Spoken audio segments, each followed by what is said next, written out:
Tuhanku, wa ma utitum minal ilmi illa qalila, dan tidaklah kamu diberi pengetahuan melainkan sangat sedikit. Jawaban untuk pertanyaan tentang ruh diturunkan oleh Allah Subhanahu wa taala pada surat Al-Isra ayat 85. Ya, surat Al-Isra ayat 85. Ini surat yang kalau dalam urutan Al-Qur'an dia adalah surat ke-17, tepat sebelum surat Al-Kahfi dalam urutan Al-Qur'an. Dan surat Al-Kahfi surat ke-18. Para ikhwah dan para akhwat yang dimuliakan dan dirahmati oleh Allah Subhanahu wa taala, maka Allah Subhanahu wa taala berfirman, Allah Subhanahu wa taala berfirman dalam surat 83, dalam ayat 83 menjelaskan dan seterusnya menjelaskan tentang Nabi Allah Subhanahu wa taala yang mulia, raja yang mulia ini, raja yang saleh ini bernama Raja Dzulqarnain.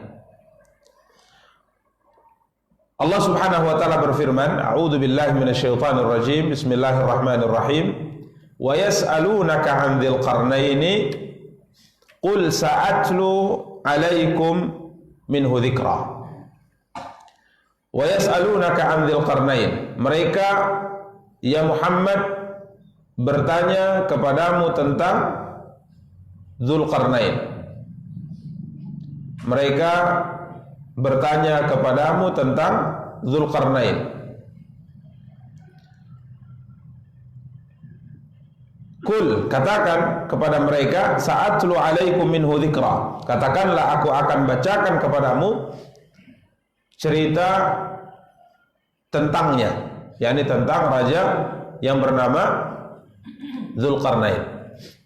Para ikhwah dan para akhwat yang dimuliakan dan dirahmati oleh Allah Subhanahu wa taala, Dzulqarnain di mana sebahagian, dan ini disinggung oleh Al-Imam Al-Hafidz Ibnu Katsir rahimahullah tentang penjelasan dari sisi sejarah, siapakah sebenarnya raja yang disinggung oleh Al-Quran ini, yang bernama Dzulqarnain, yang kekuasaannya atau kerajaannya sangat luas sehingga bumi ini dikuasai oleh beliau, karena kerajaannya mencapai timur dan barat sebagaimana nanti akan difirmankan oleh Allah Subhanahu wa taala. Jadi beliau menjelaskan tentang siapakah Raja Dzulqarnain ini dari sisi catatan sejarah. Dan beliau jelaskan ini, Al-Imam Ibnu Katsir rahimahullah, seorang imam besar yang kita baca sejarah atau kita baca karya beliau rahimahullah ini, yang wafat pada tahun 774 Hijriah. Beliau bukan hanya sebagai seorang yang ahli di bidang tafsir, tapi beliau juga sebagai seorang ulama yang terkenal di bidang sejarah.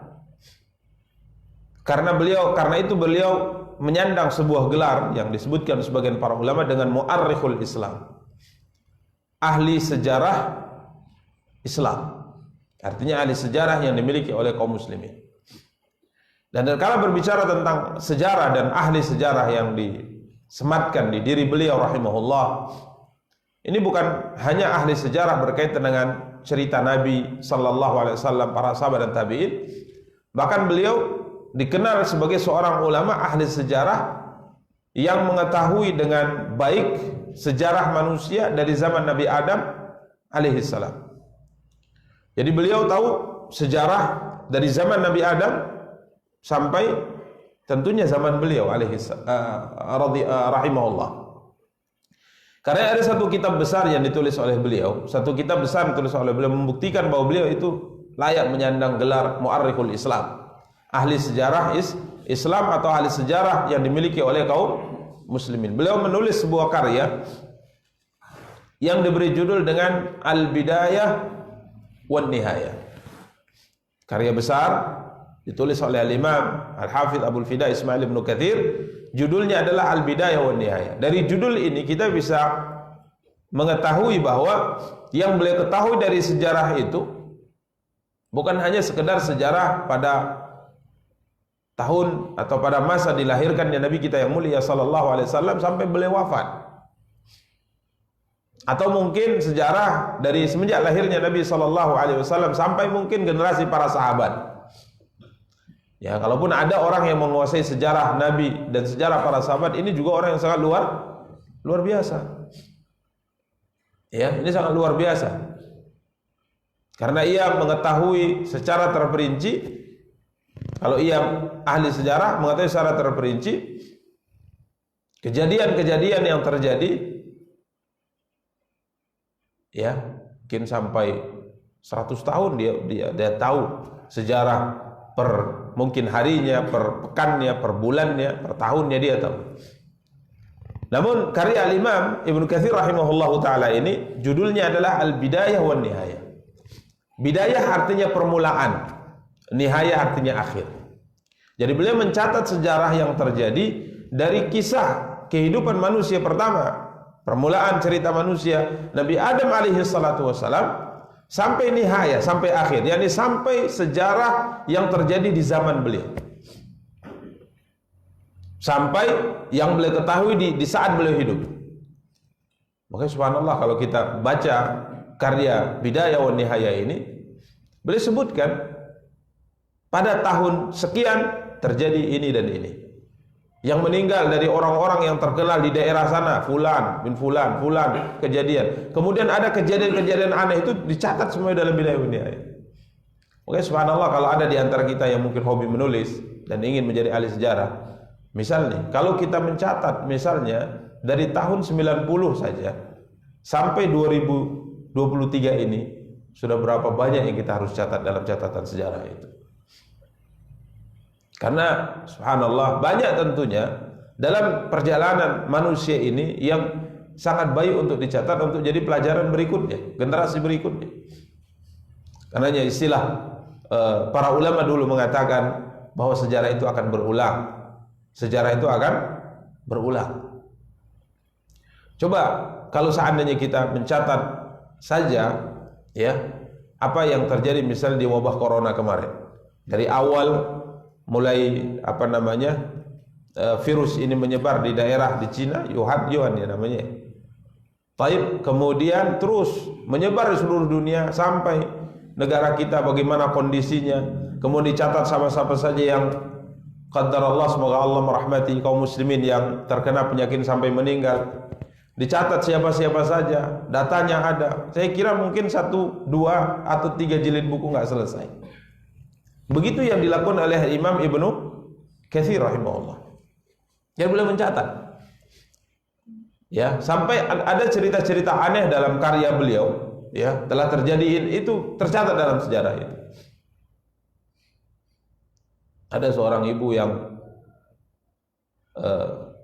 hamil 4 tahun, tercatat dalam catatan Bidayah wan Nihayah.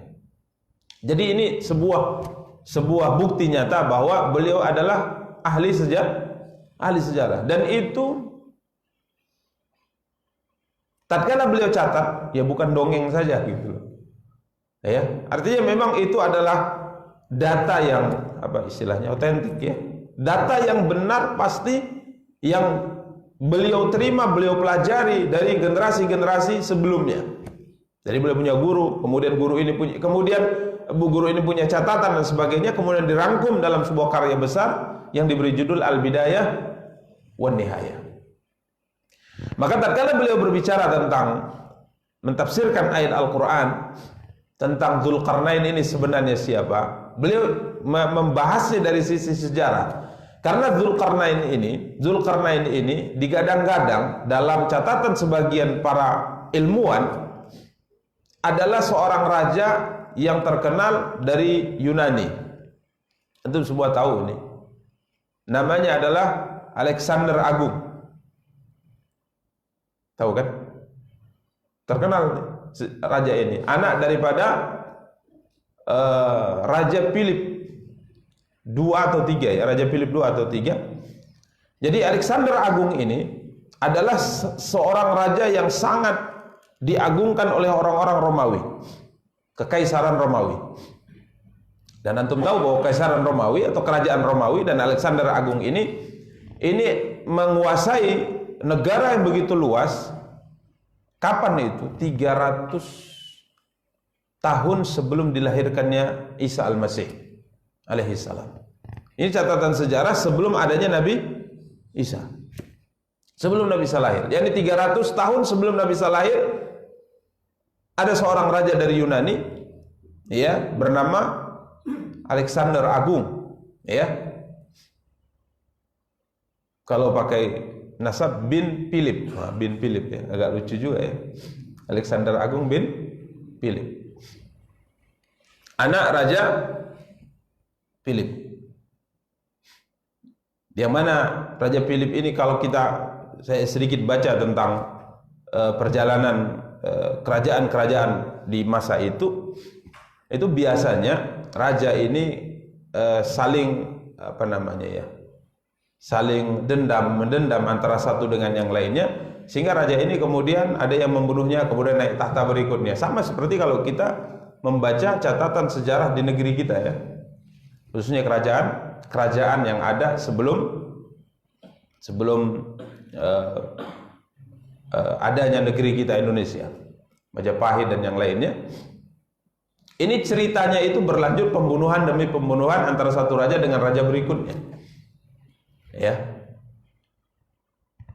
Maka para ikhwah dan akhwat yang dimuliakan dan dirahmati oleh Allah, Raja Alexander Agung ini disebut-sebut oleh sebagian para ilmuwan dialah raja yang disinggung oleh Allah dalam Al-Quran, bernama Raja apa?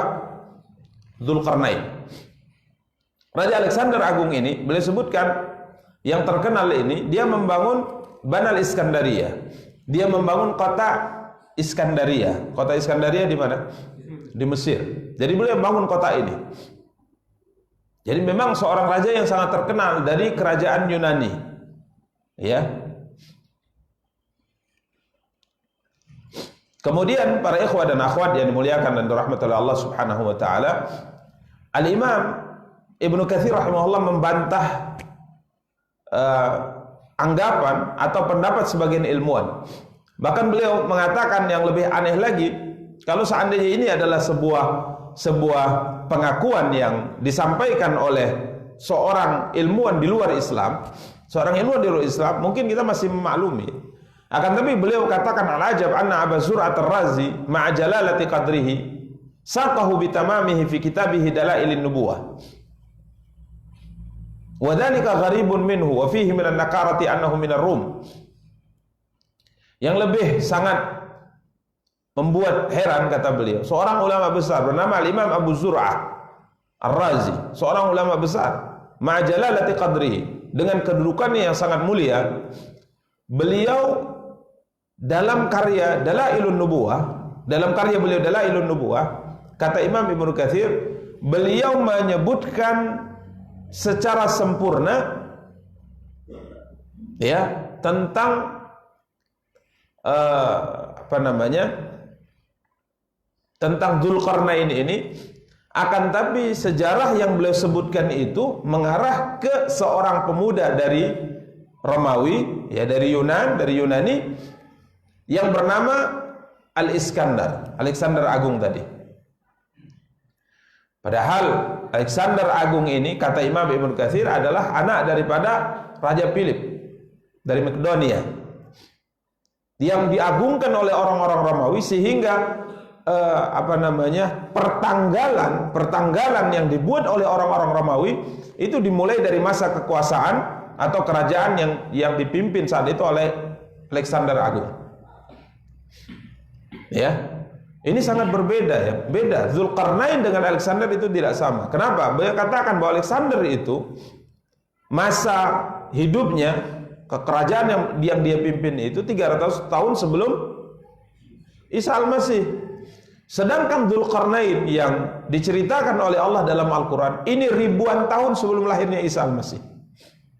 Karena dalam catatan sejarah, kata Al-Imam Ibnu Katsir rahimahullah, ya kalau dibilang catatan sejarah kita juga bingung dari mana beliau tahu gitu loh. Ya tentunya ada catatan, dan subhanallah kalau kita ingin mengetahui catatan sejarah tentang negeri kita, kerajaan-kerajaan di masa itu, ya sampai mungkin apa yang terjadi masa itu tercatat dengan rapi sebenarnya. Kita saja yang tidak tahu. Bahkan sebagian ahli sejarah di negeri kita tatkala ingin mengetahui, menggali lebih dalam tentang sejarah Nusantara, dimaksudkan adalah negeri kita. Waktu itu Nusantara tentu jauh lebih luas dari wilayah Indonesia. Maka catatan-catatan ini masih tersimpan rapi di beberapa perpustakaan besar di dunia. Bahkan mayoritas dari catatan ini menggunakan bahasa Jawa. Bahasa Jawa, bukan bahasa Jawa yang kita pakai ya. Bahasa Jawa yang apa bahasa Jawa ya? Hah? Roma ingin, Sang Sakerta. Nah, gitulah katanya. Itu bacanya juga sebagian orang saya yang bisa. Ya. Jadi tercatat dengan rapi.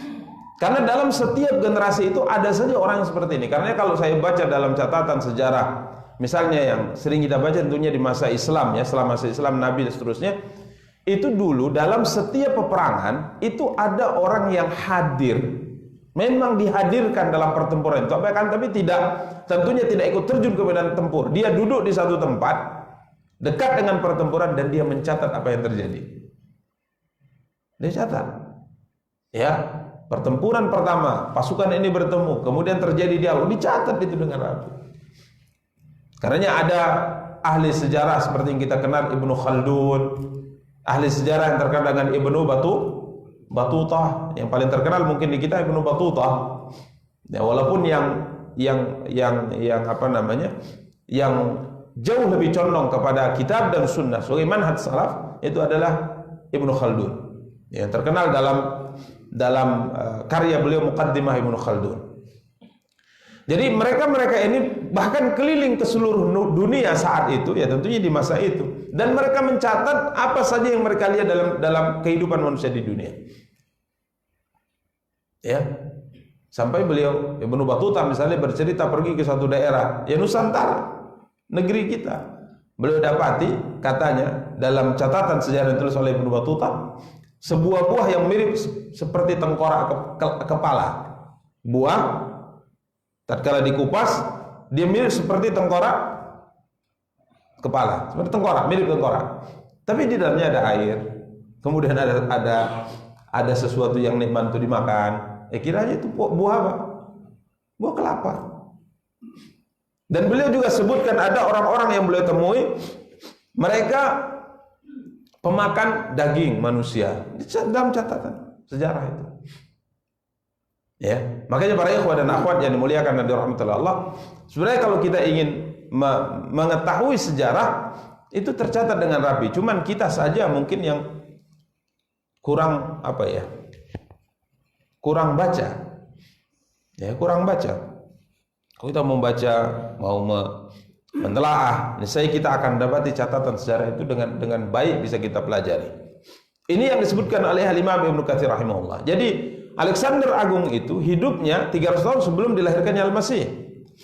Sedangkan Dzulqarnain ini ribuan. Karenanya disebutkan bahwa Dzulqarnain ini hidup di masa Nabi Ibrahim. Hidup di masa siapa?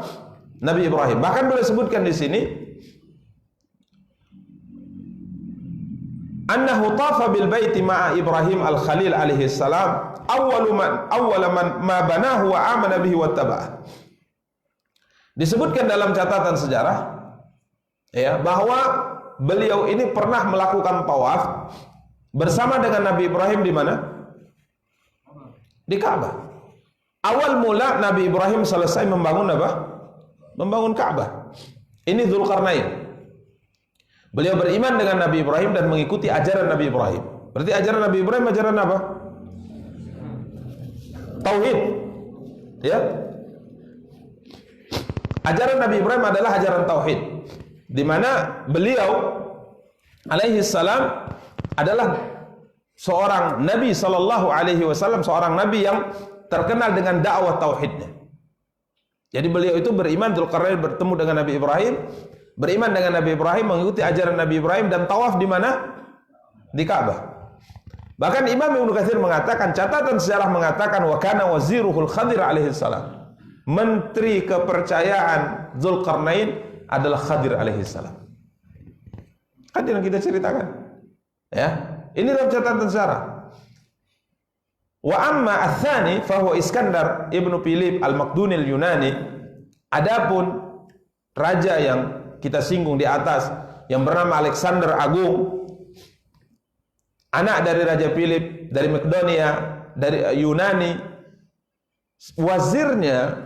wazirnya atau menteri kepercayaannya, karena memang Alexander Agung dari kecil dididik oleh seorang filosofi terkenal yang terkenal di barat, bahkan mungkin terkenal di dunia. Siapa itu? Aristoteles. Seorang filosofi yang sangat terkenal itu.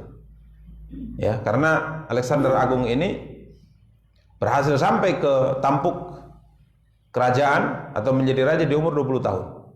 Di umur 20 tahun. Ya, di umur 20 tahun. Jadi wazirnya atau pembantu menteri yang membantunya yang sangat dekat dengannya adalah guru utamanya, Aristoteles, seorang filosofi terkenal itu. Dan kita tahu bahwa Aristoteles bukan beragama dengan agama tauhid. Artinya kufar. Ya, kufar. Beragama Nasrani? Oh, Nabi Isa saja belum lahir. Agamanya Kristen. Loh, Nabi Isa belum lahir. 300 tahun sebelum dilahirkannya Isa al-Masih. Berarti 3 abad sebelum dilahirkan Isa al-Masih. Ya. Jadi berbeda. Karenanya kalau kita lihat ya para ikhwah dan akhwat yang dimuliakan dan dirahmati oleh Allah Subhanahu wa taala, kalau kita lihat dari redaksi ayat Al-Qur'an yang bercerita tentang Dzulqarnain, benar yang dikatakan oleh Ibnu Katsir rahimahullah. Karena Raja Dzulqarnain, kalau kita baca dalam ayat Al-Qur'an yang diceritakan oleh Allah Subhanahu wa taala, beliau adalah seorang muslim. Muslim dalam kategori bukan beragama Islam yang kita kenal dengan agama Muhammad sallallahu alaihi wasallam, tapi Islam di sini adalah agama tauhid, agama keyakinan yang dimiliki oleh seorang hamba tatkala ia menyerahkan dirinya kepada Allah Subhanahu wa taala. Karena agama yang Allah turunkan di atas muka bumi ini yang Allah ridhai hanya Islam, tapi Islam yang umum. Karena Islam artinya al-istislamu lillahu bitauhid, menyerahkan diri kepada Allah dengan mengesakannya, yakni tidak melakukan apa? Kesyirikan. Maka agama yang dianut oleh Nabi Adam alaihissalam adalah Islam. Agama yang dibawa oleh Nabi Nuh adalah Islam. Agama yang dibawa oleh Nabi Ibrahim adalah Islam. Agama yang dibawa oleh Nabi Musa adalah Islam. Agama yang dibawa oleh Nabi Isa juga Islam. Yang dibawa oleh Nabi Isa adalah Islam. Karenanya dalam Al-Quran kita akan lihat bagaimana Allah menjelaskan, kembali menceritakan kepada kita tentang ucapan-ucapan para nabi ini di saat mereka masih hidup dulu di atas muka bumi. Ya, walaupun kita juga meyakini bahwa Isa sampai hari ini juga masih hidup di atas langit. Tapi di saat beliau di antara kaumnya di kalangan Bani Israel dulu, sebelum beliau diangkat ke atas langit yang nanti akan turun di akhir zaman, maka Allah menceritakan kepada kita dalam Al-Quran ucapan-ucapan para nabi ini, dari Nabi Adam sampai Nabi Isa alaihissalam, ya, sampai Nabi Isa. Maka ucapan-ucapan nabi ini semuanya mengarah kepada Islam, mengarah kepada Islam. Ya, kalau Nabi kita yang mulia SAW ya buktinya jelas ya, dari sabda-sabda beliau yang masih tertulis dengan baik. Tentunya beliau juga mengajak kepada Islam. Karenanya ya subhanallah, yang di antara apa yang Allah Subhanahu wa taala sebutkan dalam Al-Qur'an, mengajak orang-orang yang disebut dengan ahlul kitab, ta'alau ila kalimatin sawa'im bainana wa bainakum alla na'budu illallah wa la nusyrika bihi syai'a. Mari ayo bergabung dengan kami, sama-sama melakukan sebuah keyakinan yang sama antara kami dengan kamu, dari agama yang dibawa oleh Nabi kami Muhammad SAW dengan agama yang dibawa oleh nabi-nabi kalian dulu yang hidup di masa itu. Apa itu kalimat yang sama yang harus kita yakini? Adalah ta'alu ila kalimatin sawa'in bainana wa bainakum alla na'budu illallah wa la nusyrika bihi syai'a. Kita beribadah dalam perintah agama-agama itu, beribadah hanya kepada Allah dan tidak melakukan apa? Kesyirikan. Sama. Ini ayat yang ditulis kembali oleh Rasulullah dari firman yang beliau dapat dari Allah, beliau terima dari Allah, beliau kembali tulis dalam surat yang beliau kirimkan kepada Raja Romawi. Jadi beliau mengirim surat kepada raja-raja dunia saat itu, Kekaisaran Romawi, Kaisaran Persia, Raja Mesir, Raja di Yaman, ya, Raja Habasyah, dikirim surat itu semua. Diajak untuk kembali kepada agama yang dibawa oleh semua para nabi, yaitu agama Islam, agama yang menyerahkan diri kepada Allah, agama yang tidak beribadah kecuali hanya kepada Allah dan tidak melakukan apa? Kesyirikan. Ini Nabi mengajak mereka untuk kembali kepada agama-agama yang dulu dibawa oleh para nabi-nabi itu. Tapi mayoritas mereka menolak. Walaupun Kekaisaran Romawi, Raja Romawi Heraklius saat itu menyadari surat ini benar, ajakan ini apa? Benar. Dia baca surat itu, dia mengatakan, sampai dia berkata seperti ini setelah berdialog dengan orang-orang Arab. Diceritakan dalam Sahih Al-Bukhari. Nah, kalau sejarah ini kan tidak terlalu jauh ya, jadi kita mungkin dengan mudah mencari cerita ini dengan mudah, karena hanya berapa jarak antara kisah surat itu diterima oleh Raja Kekaisaran Romawi dengan zaman kita sekarang masih di tahun 1444 ya. Jadi intinya belum 2 abad. Masih 1444. Berarti berapa? 1,5 abad. 14 abad. Baru 14 abad. Belum 15 abad. Jadi intinya para ikhwah, kalau kita ingin menggali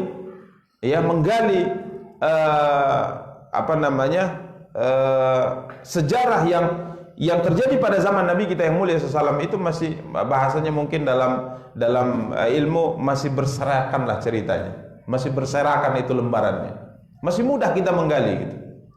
Jadi Kekaisaran Romawi tatkala menerima surat itu, beliau sebenarnya yakin dengan surat itu. Bahkan beliau mengatakan ya kepada orang-orang Arab yang berdialog dengan yang khusus beliau panggil untuk mengecek ini surat benar enggak. Dipanggillah orang-orang Arab, ditanya apa yang terjadi antara kalian dengan pemuda yang mengaku menjadi nabi ini. Ditanya satu persatu. Sampai di akhir dialog dia mengatakan, saya yakin bahwa nabi akhir zaman itu muncul. Tapi tidak pernah saya pikirkan, tidak pernah terbenak di dalam hati saya. Tidak pernah saya sangka nabi akhir zaman itu munculnya dari bangsa kalian. Karena dari zaman Nabi Ibrahim alaihi salatu wasallam secara membuktikan semua nabi itu dari kalangan Bani Israel, yakni dari keturunan siapa? Ishak bin Ibrahim, Yakub bin Ishak bin Ibrahim.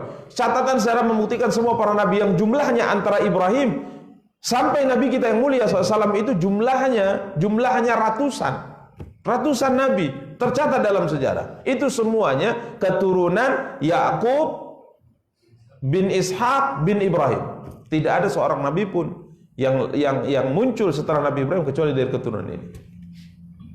Aku nggak nyangka. Beliau ahli sejarah. Heraklius, Raja Romawi saat itu, dia ahli sejarah dan dia paham Injil. Dan dia juga menanti-nanti sebagaimana semua ahlul kitab saat itu menanti-nanti munculnya nabi akhir zaman. Makanya beliau katakan, saya tidak menyangka bahwa nabi akhir zaman itu muncul dari bangsa kalian. Sampai dia mengatakan, kalau seandainya saya punya kesempatan untuk bertemu dengan dia ini, diucapkan di situ, di ibu kota Kekaisaran Romawi, di istana besar mereka, disaksikan oleh sekelompok orang Arab yang hadir, yang akhirnya beberapa di antara mereka nanti pada akhirnya masuk Islam, di antaranya Abu Sufyan radhiyallahu taala, dan disaksikan oleh semua petinggi Kekaisaran Romawi. Raja ini berkata, kalau saya punya kesempatan bertemu dengan dia ini, saya akan basuh kedua kakinya. Saya akan basuh sebagai bentuk penghormatan. Ya, bahkan surat itu kemudian dia apa? Disimpan di peti yang terbuat dari emas, dimuliakan suratnya. Bahkan dia kirim apa? Hadiah untuk siapa? Rasulullah. Jadi dia antara menerima dan tidak gitu. Antara beriman dengan tidak. Tapi dari ungkapan-ungkapannya sepertinya dia menerima gitu. Ya, akan tapi dia tidak mau mengiklankan menerima Islam karena takut kerajaannya akan apa? Akan hancur. Ya, tatkala dia mengucapkan ucapan seperti itu, ribut semua petinggi kerajaan. Tatkala dia mengatakan, saya tidak menyangka bahwa Nabi akhir zaman itu muncul dari bangsa kalian. Kalau saya bisa bertemu dengannya, saya akan basuh kedua kakinya. Ribut semua petinggi kerajaan Romawi. Raja kok ngomong gitu kan? Ribut. Akhirnya kami pun dikeluarkan. Karena terjadi keributan di istana, membantah, menteri ini membantah, menteri ini membantah. Kenapa raja harus mengatakan begini? Akhirnya kami dikeluarkan dari istana. Apa kata Abu Sufyan kala itu menjadi tokoh Quraisy yang sangat membenci Rasulullah SAW saat itu. Dan dari sisi lain beliau juga mertuanya Nabi, tapi belum beriman saat itu. Dia mengatakan sesungguhnya urusan Ibnu Abi Qabsyah sudah membuat heboh kekaisaran Romawi. Dan saya, kata Abu Sufyan, terus yakin, mulai muncul di hati saya bahwa Muhammad yang akan dimenangkan oleh Allah, sampai akhirnya beliau masuk ke dalam Islam radhiyallahu taala. Surat juga dikirimkan kepada Raja Habasyah, masuk Islam beliau. Ya, menerima karena tatkala terjadi dialog antara kaum muslimin dengan utusan Quraisy, saat itu Raja Habasyah naik ke tampuk kekuasaan, tak ada beban. Ya, nggak ada beban. Artinya dia tidak berhutang budi dengan siapapun. Karenanya orang kalau sampai pada tampuk kepemimpinan dan dia punya hutang budi dari beberapa orang, sejarah membuktikan dia sulit mengambil kebijakan yang lurus. Ya, sejarah membuktikan demikian. Ya, makanya jasa itu bahaya sebenarnya. Walaupun nikmat kita terimanya. Ya. Manusia itu memang ditakdirkan oleh Allah punya sifat yang tak bisa lepas dalam hidupnya. Hutang budi. Hutang uang dengan hutang budi lebih parah hutang budi. Lebih parah hutang budi. Sejarah membuktikan demikian. Karenanya Raja Najasyi tatkala dia meyakini akan kebenaran Islam, karena dia juga beragama Nasrani dan dia juga paham Injil, dia ahli ilmu, tatkala dia lihat Islam itu sesuai dengan apa yang dia pahami, dia tak mau tahu, masuk Islam saja beliau. Sampai tatkala sikap dia dalam berdialog saat itu membenarkan apa yang disampaikan oleh Ja'far dan teman-temannya dari kaum muslimin, semua pejabat negara membantahnya. Kala itu Raja Najasyi mengatakan, sesungguhnya yang waktu itu diminta untuk coba bacakan apa yang diturunkan oleh Nabi kalian tentang Isa putra Maryam. Dibacakan surat apa? Maryam.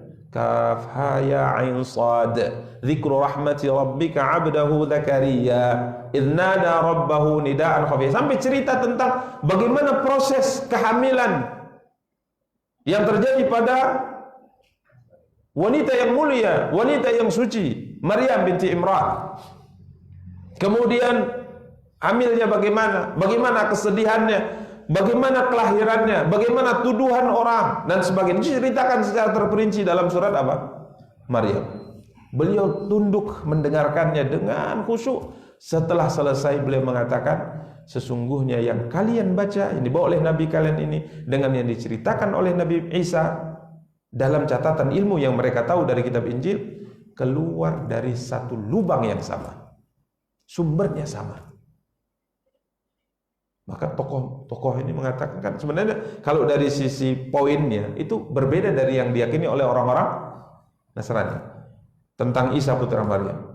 Maka beliau mengatakan, wa inna khartum, sekalipun kalian semua membantah, tapi faktanya demikian, nggak takut dia. Karena memang beliau sampai ke tampuk kepemimpinan itu tidak ada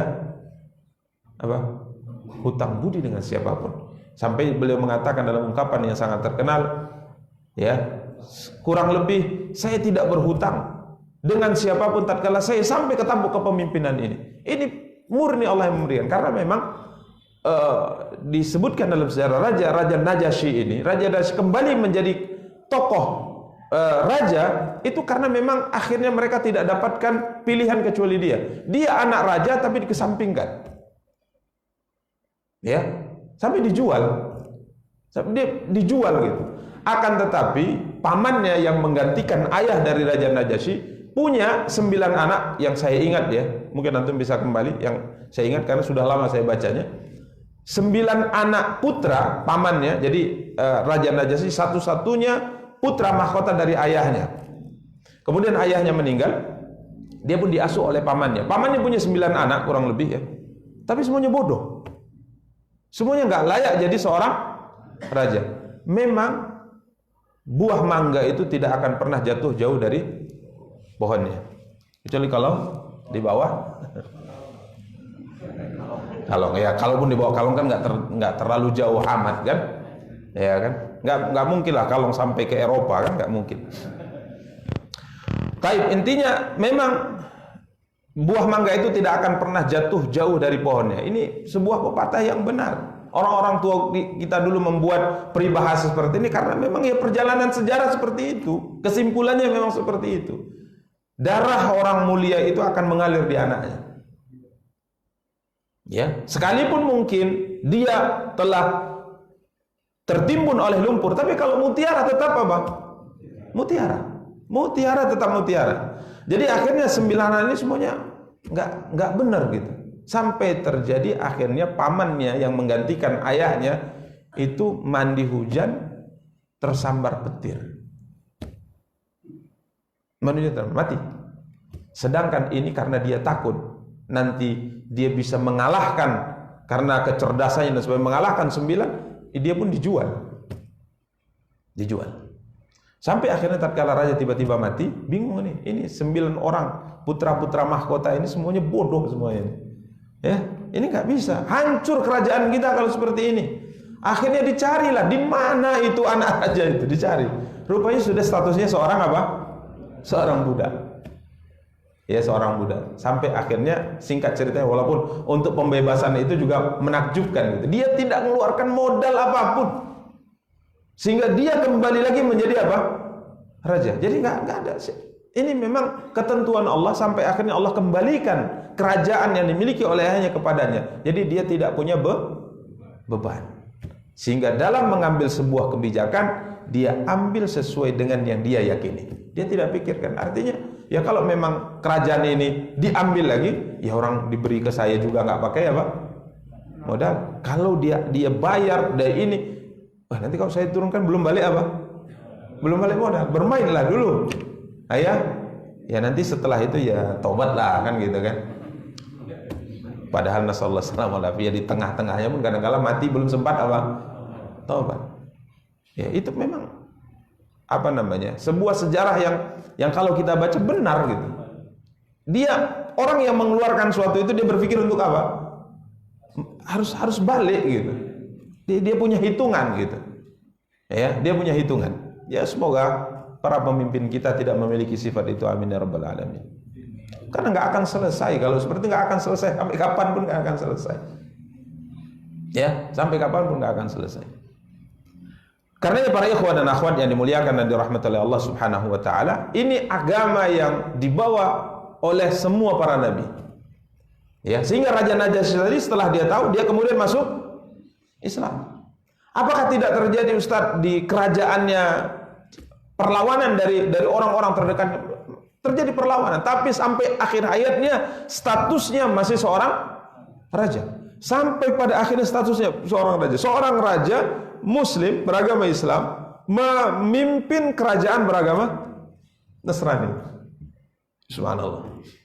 Jadi orang itu kalau sudah takut dunianya hilang sehingga meninggalkan Allah, dua-duanya hilang. Tapi kalau orang pegang akhirat, takut dengan Allah, sekalipun dia berpikir, dah lepas dunia nggak apa-apa lah, yang penting saya pegang kebenaran, insya Allah dunia itu tidak akan dilepas oleh Allah untuknya. Itu janji Allah. Ya, akhirnya Raja Najasyi tetap menerima dakwah Nabi, bahkan dia kirim surat kepada Rasulullah mengikrarkan keislamannya dan mengatakan akan, tapi dia raja tidak bisa datang ke mana? ke Madinah, bertemu dengan Rasulullah SAW, tapi dia masuk Islam. Dia mengikuti ajaran Muhammad SAW sampai di akhir hayat terjadi pergolakan di kalangan pejabat. Dia mengatakan nih raja sudah merubah agamanya. Dia kemudian menulis asyhadu an la ilaha illallah wa asyhadu anna Muhammadar Rasulullah. Kemudian dia mengatakan, diletakkan dalam dadanya, sesungguhnya keyakinan yang aku yakin dalam agama persis seperti yang ada di dadaku selama ini. Orang-orang mengatakan, oh, masih agamanya masih sama dengan kita. Padahal di situ adalah syahadat la ilaha illallah wa anna Muhammadar Rasul. Tetap jadi raja yang adil dalam sejarah. Ya, rahimahullah. Sampai akhirnya tatkala beliau meninggal, Nabi mengajak kaum muslimin untuk keluar mensalati beliau dengan salat yang kita kenal dengan istilah salat apa? Salat ghaib. Ya. Salatul ghaib, ya, menyolati jenazah yang tidak ada di hadapan kita. Ya, karena memang beliau di sana di kerajaan itu tidak disolati oleh kaum muslimin. Karenanya muncullah dalam pembahasan fikih Islam tentang aturan salat gaib ini. Ya, kapan seorang itu dianjurkan untuk disolati dengan salat jenazah, sedangkan dia tidak berada di depan kita. Ya, ini muncul pembahasan para ulama karena memang Nabi tidak pernah mengerjakan ya salat gaib kecuali kepada Raja Najasyi saja, tidak kepada yang lain. Jadi di sini para ulama menggali sehingga muncullah pendapat-pendapat dalam fikih-fikih Islam, dalam mazhab-mazhab Islam tentang salat gaib. Karena ini berkaitan dengan amal dalam syariat kita, syariat Islam. Ada yang mengatakan salat gaib itu ya pemerintah yang berhak menentukannya. Kalau pemerintah mengatakan salat gaib, ya salat gaib. Kalau pemerintah tidak menyuruh, ya jangan pandai-pandai. Menurut sebagian para ulama. Sebagian mengatakan kalau memang ada jenazah muslim yang meninggal di satu daerah yang tidak ada menyolatinya di sana, ya kita solati. Kalau sudah ada disolati di sana, tak perlu disolati lagi. Ini pendapat yang kedua. Ya, jadi muncul pendapat-pendapat dalam pembahasan Islam. Jadi kembali ke poin bahwa Raja Najasyi masuk Islam karena memang itu yang dia dapat dalam sebuah ilmu yang beliau pahami dari agama yang beliau anut saat itu. Sama, yakni agama Islam, tapi Islam bimaknahul am. Islam dengan maknanya yang umum, yakni pasrah, menyerahkan diri kepada Allah, beribadah kepadanya dan tidak melakukan apa? Kesyirikan. Ini Islam. Karena tatkala Allah berfirman, "Innad dina 'indallahil Islam." Sungguhnya agama di sisi Allah hanya Islam. Wa may yabtaghi ghairal islami dina, siapa yang mencari agama selain Islam, fala yuqbala min, tidak akan diterima darinya, dan di akhirat dia termasuk orang-orang yang merugi. Ini Islam maknanya umum. Islam dengan arti umum, yakni pasrah kepada Allah, memasrahkan diri kepada Allah, beribadah kepadanya dan tidak melakukan apa? Kesyirikan. Adapun Islam yang dibawa oleh Nabi SAW, ini yang dibawa oleh Nabi kita yang kita anut sekarang, alhamdulillah ini adalah Islam dengan maknanya yang khusus, yakni mengakui Muhammad adalah utusan Allah dan mengikuti syariatnya. Jadi kalau ditanya, apakah pengikut Nabi Musa di zaman Nabi Musa dikatakan muslim? Muslim juga. Muslim. Pengikut Nabi Isa di zaman Nabi Isa dikatakan muslim? Muslim. Maka cerita Hawariyun itu ada dalam Al-Quran. Cerita Hawariyun ada dalam Al-Quran. Cuman syariat yang mereka jalankan saat itu adalah syariat Nabi mereka yang hidup di zamannya, yakni Nabi Isa. Syariat Nabi Musa di zamannya dijalankan syariat Nabi Musa. Sedangkan kita di zaman Nabi Muhammad, kita imani semua para nabi itu dan syariat yang kita jalankan adalah syariat siapa? Muhammad. Kalau antum mau mengikuti syariat Nabi Musa, nggak sanggup. Nggak sanggup. Melakukan maksiat dosa besar. Kalau mau taubat, syaratnya apa? Bunuh diri. Sanggup? Dia nggak sanggup. Faqtulu anfusakum. Ya. Ada syariat yang terjadi kemudian perubahan sesuai dengan apa yang Allah sebutkan tatkala Allah menurunkan syariat terakhir, yakni syariat yang dibawa oleh Nabi kita yang mulia Muhammad sallallahu alaihi wasallam. Ikut syariat Nabi Musa, bukan salat 5 waktu. Ya, berat. Ya. Tapi syariat kita kata Rasulullah syariat yang sangat mudah. Yang tadinya diwajibkan 50 kali sholat sehari semalam, kurang-kurangi jadi 5 sholat sehari semalam. Walaupun Nabi Musa di malam Isra dan Mi'raj sudah nasihati juga, 5 kali sholat sehari semalam juga umatmu gak akan sanggup itu. Betul gak firasat Nabi Musa? Betul. Sebenarnya bukan gak sanggup, malas.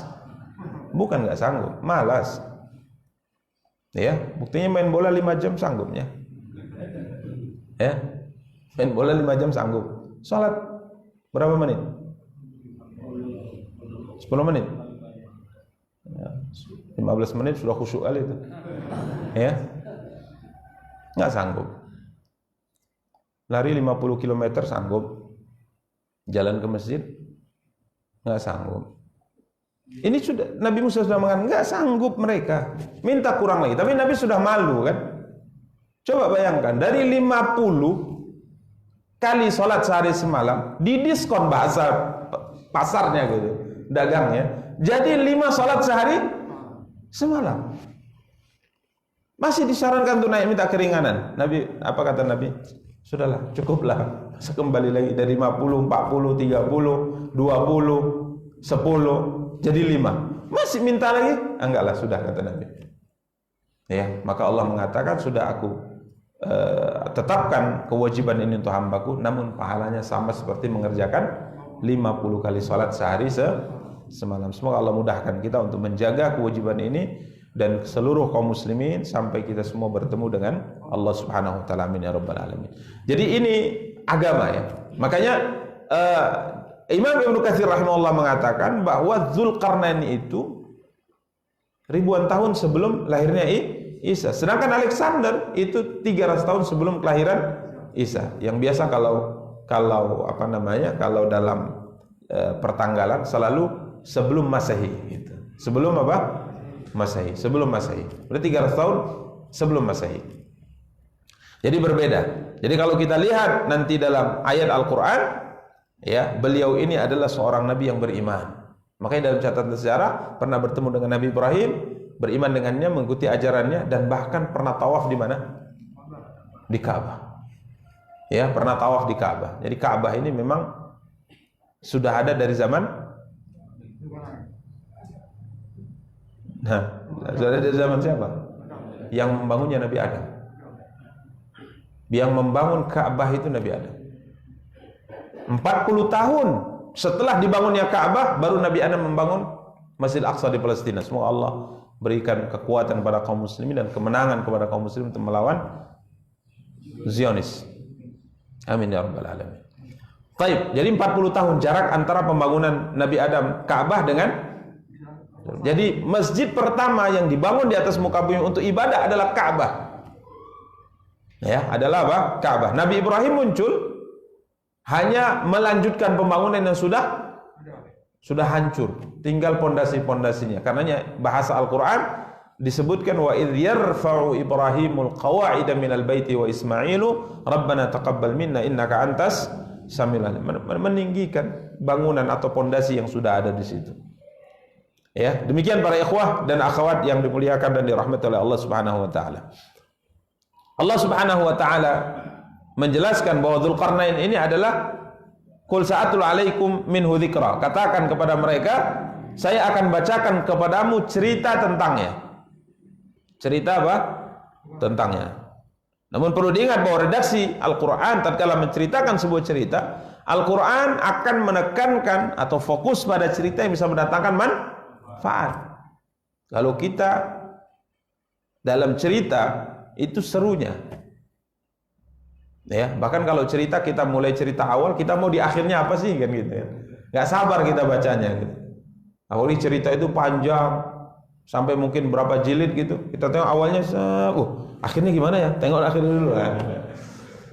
Terus enggak dapat faedah kan?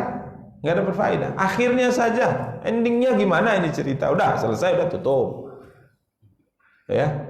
Karena kita enggak sabar ya, enggak sabar. Tapi Allah Subhanahu wa taala berfirman, inna makkanna lahu fil ardi wa atainahu min kulli syai'in sababa. Ayat 84. Inna makkanna lahu fil ardi wa atainahu min kulli syai'in sababa. Sesungguhnya kami telah memberi kekuasaan kepadanya di muka bumi. Ya, jadi para ikhwah dan akhwat yang muliakan dan dirahmati Allah, Ibnu Katsir mengatakan, "A'tainahu mulkan 'aziman mumakkanan fihi min jami'i ma yu'tal muluk." Kami telah berikan padanya kerajaan yang sangat agung. Ya. Dan beliau diberikan kekuatan dari semua sisi yang diberikan kepada seorang raja. Pertama, tamkin, kerajaan, junud. Diberikan apa? Tentara, alat-alat peperangan, kemudian juga keahlian. Ya, mungkin kalau sekarang teknologinya dipegang oleh beliau. Kalau seandainya seorang raja punya ini semua, wah, kuatlah dia. Raja tapi tak punya kekuasaan. Raja enggak itu? Hah? Raja enggak itu? Kamu raja? Saya raja. Daerah kekuasaanmu? Enggak ada. Raja enggak itu? Enggak raja. Karena ada sebagian gitu. Ini khalifah ini Ustaz. Iya, khalifah. Iya, kita harus bayar dengannya Ustaz. Ini ada seperti itu. Ini khalifah. Iya. Harus bayar, harus bayar. Kerajaannya mana? Enggak ada. Masih di bawah tanah Ustaz. Ya cacing lah. Ya, kan tidak ada orang-orang yang mengajak kita berbaiat, katanya khalifah. Ya, kalau dulu di tahun 80-an kita dengar dari orang-orang tua kita bahwa ini gubernur. Dia ini gubernur Ustaz. Orang tua kita dengar bercerita bahwa ini ada pemahaman dia ada khalifahnya, bahkan gubernurnya, ya, pejabat tingkat 1. Ada sama seperti negara kita gitu. Ya. Tapi kekuasaannya tidak ada. Jadi pergerakannya masih di bawah tanah bahasanya. Pergerakannya masih di bawah tanah. Ya, kala itu guru-guru kita bilang kayak cacing lah bergerak di bawah tanah. Makanya kalau antum diajak-ajak untuk baiat kepada khalifah saat ini, tanya, khalifah, mohon maaf nih, kekuasaanmu mana? Daerah yang tunduk kepadamu itu mana? Ya belum ada. Ya belum ada, nanti aja lah baiatnya, jangan sekarang. Kan gitu kan? Ini baiat apa? Raja tapi tak punya kekuasaan. Ya. Saya ini wali kota Binjai, misalnya. Jadi ini kekuasaan antum Ustaz? Enggak. Iya. Ini agak panas. Jadi ini sebuah logika yang harus dijalankan tatkala ada orang-orang mengajak antum apa? Baiat. Harus antum jalankan logikanya. Cerdas sikit gitu. Jadi jangan nggih-nggih saja, jangan iya-iya saja. Pikir antum. Diajak baiatnya di jam 12 malam pula. Jam 1 malam baiatnya. Ini baiat apa? Ya? Ini makar namanya. Bukan baiat. Makar ya. Semoga antum enggak termasuk anggota makar-makar itu ya. Ya. Ini enggak benar dalam Islam seperti itu. Maka Allah mengatakan tamkin. Ada kekuasaan yang Allah berikan kepadanya. Dia punya tentara. Makanya kalau seandainya tentara dalam satu negara itu kuat, kuatlah negara itu. Jadi karenanya kita lihat banyak ilmuwan mencatat para raja yang baru diangkat tatkala dia punya cita-cita besar, maka yang pertama dibangun adalah tentara. Kenapa kekhalifahan Abbasiyah jatuh di tangan orang-orang Mongol? Ini karena masalah tentaranya ini diakal-akali oleh wazir, ya, menteri yang dipercaya, diakal-akali, gajinya diperkecil. Gajinya apa? Diperkecil. Ya kalau gaji perkecil, ya kapan tentara mau latihan? Kapan pasukan mau latihan? Dia sibuk di mana? Di pasar. Emangnya dia malaikat? Nggak makan.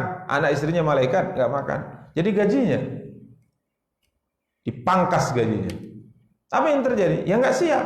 Akhirnya ya sibuk ke sana, sibuk kemari, ya bekerja. Kemudian terjadi pemangkasan angkatan-angkatan perang yang distanbaikan untuk menjaga negara, khususnya di ibu kota. Yang tadinya ratusan ribu jadi cuma 15 ribu. Ini kalau terjadi tiba-tiba penyerangan, ya hancur. Sehingga itu yang terjadi akhirnya, sehingga Daulah Abbasiyah tumbang di tangan pasukan Mongol. Padahal orang Mongol sendiri sebenarnya jiper mereka berhadapan dengan tentara Islam. Karena tentara Islam itu dari dulu tidak pernah kalah dalam satu pertempuran pun. Sampai mereka membunuh khalifahnya takut. Nanti kalau bunuh khalifah kiamat ini kayaknya kan. Tapi karena pertahanan ibu kota sudah lemah, tentara sudah menurun, tadinya ratusan ribu, cuman hanya puluhan ribu, yang standby di ibu kota hanya 5.000, habis. Ini ada pengkhianat yang menyusup di mana? Di dalam. Dia pula yang mengatur. Habis. Itu sejarah membuktikan demikian. Jadi junud, tentara. Ya bolehlah tentara naik apa? Naik hajinya. Supaya apa? Tetap semangat latihan. Antum pun kalau pendapatannya kurang kan enggak ini ya. Enggak konsentrasi kan? Ya. Misalnya uang hari ini beras di rumah antum enggak ada, bisa antum duduk tenang taklim di sini sampai jam segini. Hah? Lama kali Ustaz, kerja lagi nih kan gitu kan. Junud. Tentara. Alatil harb. Alat perang. Walaupun alat perang ini dalam catatan sejarah memang menentukan. Tapi alat perang ini kalaupun baik dia tapi di tangan tentara yang enggak hebat, jadi apa nih? Senjata makan tuan. Ya. Jadi alat walaupun dia tongkat tapi di tangan seorang pendekar, itu luar biasa. Tapi pedang samurai di tangan kita mainkan putus tangan kita sendiri ya, terluka sana sini. Jadi alatul harb, alat perang. Ini mendukung untuk menjaga negara atau kerajaan. Kemudian hasarat, ya, diartikan dengan keilmuan, update ilmu. Apalagi dalam dunia teknologi sekarang. Ini subhanallah, ini memang dituntut ya. Ya, kadang-kala perang itu bukan lagi perang dengan yang kita tahu pedang dan sebagainya, ini teknologi perangnya sudah. Ya, ini mesti dikuasai semuanya. Karenanya Dzulqarnain ini diberikan oleh Allah Subhanahu wa taala semua hal ini. Ya mudahlah akhirnya beliau menguasai apa? Dunia. Ya, mudah beliau menguasai dunia. Demikian para ikhwah dan akhwat yang dimuliakan dan dirahmati Allah. Walihada malikal masyariq wal maghariba minal ard. Karenanya dengan semua apa yang Allah berikan kepada beliau, akhirnya beliau bisa menguasai timur dan barat bumi. Timur dan barat bumi. Jadi barat dan timurnya tunduk kepada Dzulqarnain. Wadanat lahul bilad, semua negara tunduk kepadanya. Wa khada'at lahum mulukul ibad, dan semua raja yang menguasai manusia di atas muka bumi tunduk kepadanya. Wa khadamatul umamu minal arabi wal ajam. Beliau ya disokong atau dibantu oleh semua umat, semua bangsa, baik dari kalangan Arab maupun non-Arab. Dan sebutkan bahwa beliau ini dari bangsa Arab. Dzulqarnain dalam catatan sejarah beliau dari bangsa Arab. Sedangkan Alexander Agung tadi dari Yunani, ya, dari Yunani. Karenanya sebahagian mengatakan walihada dzakara ba'dhum annahu innama summiya Dzulqarnain li'annahu balagha qarna syamsi masyriqaha wa maghribaha. Ya, karenanya sebagian mengatakan kenapa beliau diberi nama Dzulqarnain. Dzulqarnain itu artinya apa? Apa arti Dzulqarnain? Tanduk. Punya 2 tanduk. Jadi punya tanduk dia Ustaz. Ya. Jadi para ikhwah dan akhwat yang dimuliakan dan dirahmati Allah, ada beberapa penjelasan para ulama, sebutkan Imam Ibnu Katsir rahimahullah, kenapa beliau diberi nama Dzulqarnain. Ada sebagian mengatakan, sebagian memang ada benjolan di kanan dan kiri kepalanya. Ya bukan tanduk kayak kerbau itu, enggak. Ada benjolan. Antum periksa kepala, ada benjolan enggak? Oh, calon raja. Ya, karena subhanallah. Kadangkala ini ilmu firasat ya, masuk ilmu firasat. Ini taklim hari ini enggak tahu entah kemana-mana ini taklimnya. Tapi antum lihat enggak ngantuk ya? Kalau serius sekali ngantuk antum. Jadi kalau kita cerita ilmu firasat adalah sebuah ilmu yang dipelajari. Di antara poinnya adalah dari tubuh. Seperti mungkin kalau saya katakan meramal nggak tepat, karena meramal itu kaitannya sering dipahami orang terkait dengan perdukunan. Tapi ini meramal atau mengetahui seorang dari fisik. Dari fisik. Ya, wajahnya seperti ini, biasanya tabiatnya seperti ini. Ya, cara kerjanya seperti ini, biasanya seperti ini.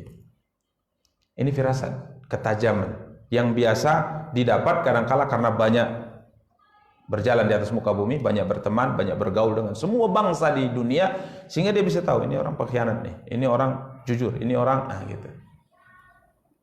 Atau kadangkala bisa dipelajari dari sisi anatomi tubuh, ya, atau dari cara dia berkomunikasi, kita bisa tahu orangnya adalah seperti ini. Sampai ada seorang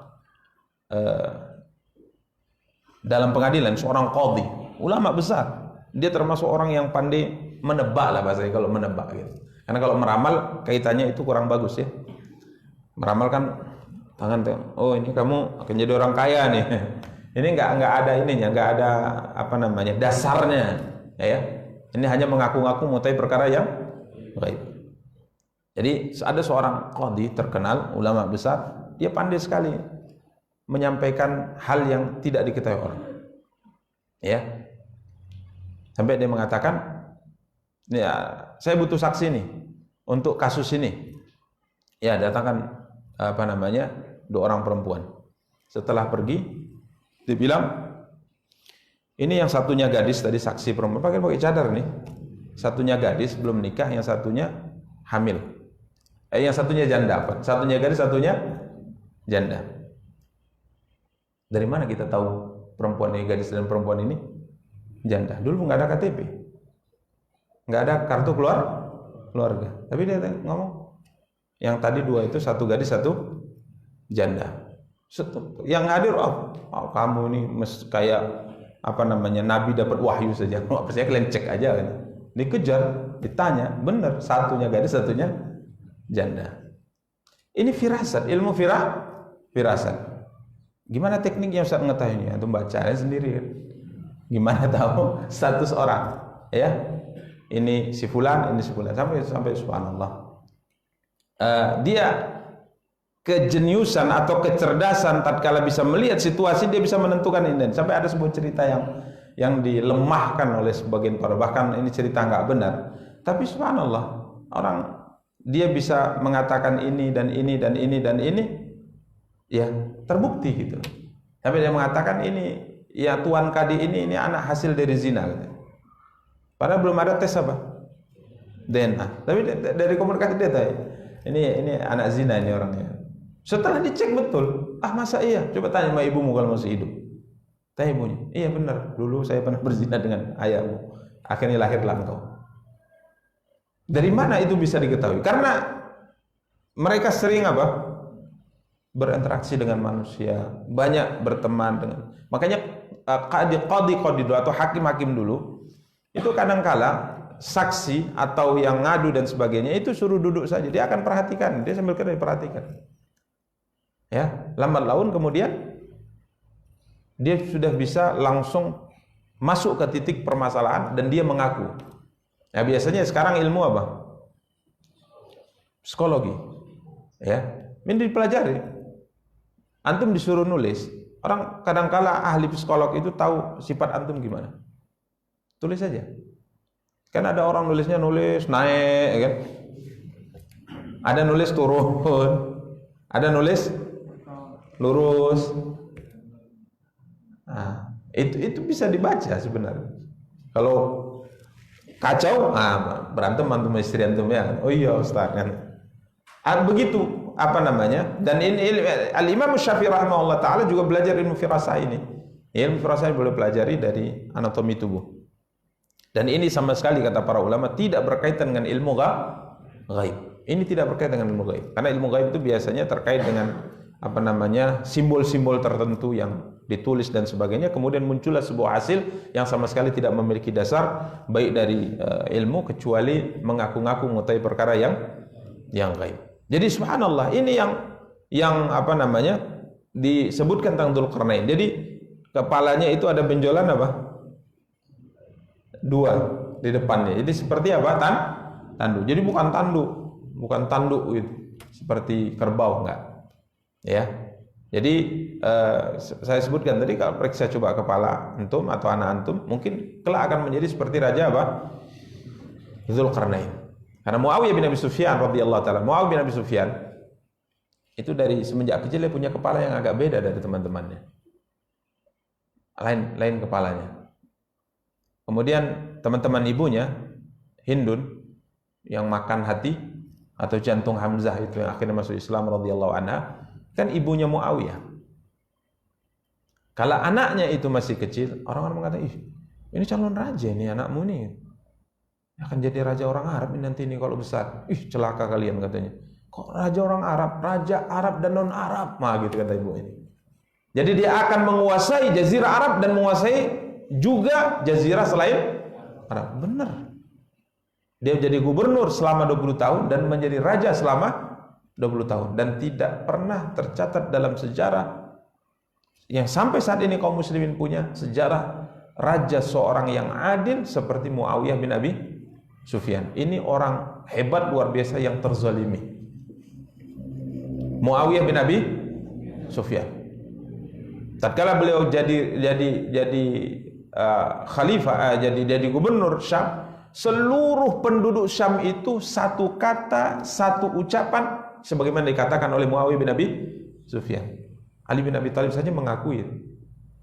Padahal terjadi khilaf ya antara Ali dengan siapa? Muawiyah. Jadi Ali naik ke atas, Ali ngambil kebijakan. Khalifah ini ngambil kebijakan. Di bawah di masjid bilang, enggak gitulah yang benar, enggak gitu yang benar, enggak gitu yang benar.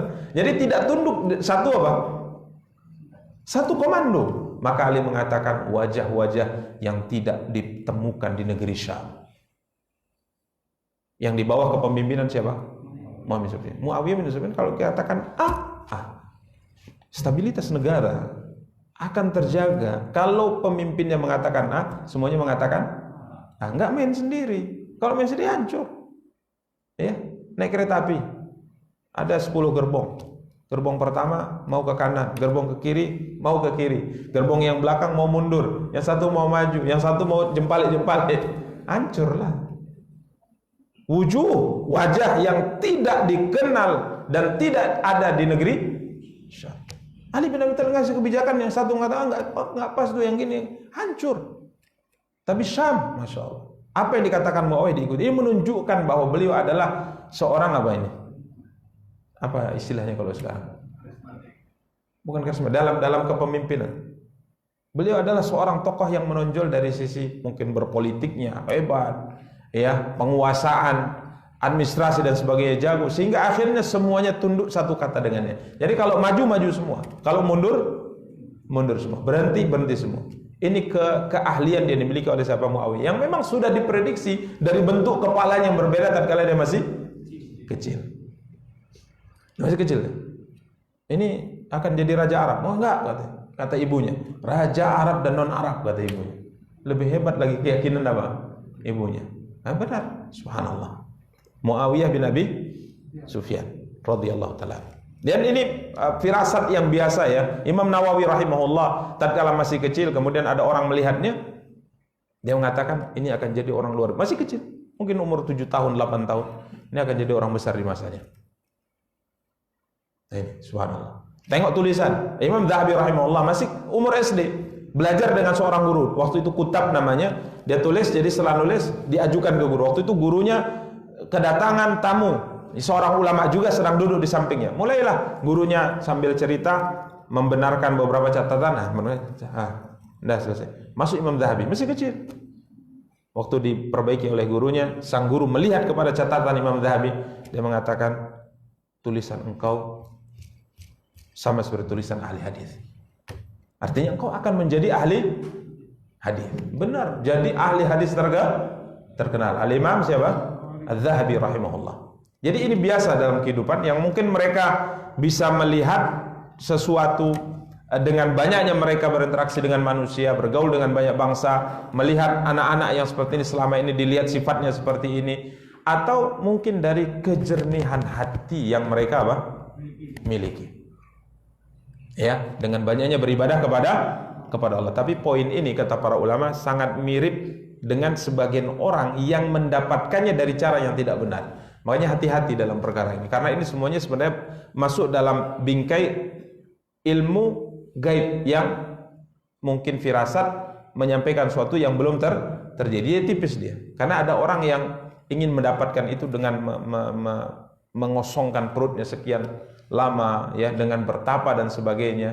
Ini ada juga caranya dilakukan oleh mereka, tapi caranya ini tidak benar, ya, caranya tidak benar. Tapi intinya demikian para ikhwah dan akhwat. Kenapa beliau disebut dengan Dzulqarnain? Imam Ibnu Katsir rahimahullah mengatakan, innahu balagha qarna syamsi masyriqaha wa maghribaha. Kerajaannya itu sampai ke timur dan barat. Maka disebut qarn, ujung. Seperti tanduk ada ujungnya. Karena Nabi SAW melarang kita sholat di beberapa waktu. Ada 3 waktu yang kita dilarang sholat. Pertama, tatkala matahari akan terbit. Yang kedua, tatkala matahari akan tenggelam. Yang ketiga, tatkala matahari tepat berada di atas kepala. Ya, Nabi mengatakan, kenapa kita dilarang sholat tatkala matahari akan terbit dan tatkala akan tenggelam? Nabi mengatakan karena dia terbit di antara tanduk syaitan, timur dan barat. Kenapa kita dilarang sholat tatkala matahari tepat di atas kepala? Karena saat itu neraka jahanam sedang dipanaskan. Neraka jahanam sedang dipanaskan. Jadi hawa panas ini adalah hawa neraka jahanam yang dibuka oleh Allah. Hawa dingin juga hawa yang neraka jahanam dibuka oleh Allah. Karena neraka kala itu berkata sebagaimana sabda Rasulullah, ya Allah mengadu, sesungguhnya aku akan hancur dengan sendirinya karena panas dan dinginnya. Maka Allah izinkan dia untuk bernafas. Bernafas itu apa bahasanya? Kalau alat untuk masak itu tutup nggak keluar, apa yang terjadi? Meledak dia kan. Kita panaskan terus, hawanya dalam tidak terbuka, tidak ada yang terbuka, maka lama-lama dia akan hancur. Maka Allah izinkan hawanya dikeluarkan. Ya seperti presto lah, keluar. Itulah panas yang kalian rasakan dan itu dingin yang kalian rasakan. Itu hawa neraka yang dibuka oleh Allah. Ya, makanya Nabi SAW katakan kalau musim panas sangat panas, coba tunda apa?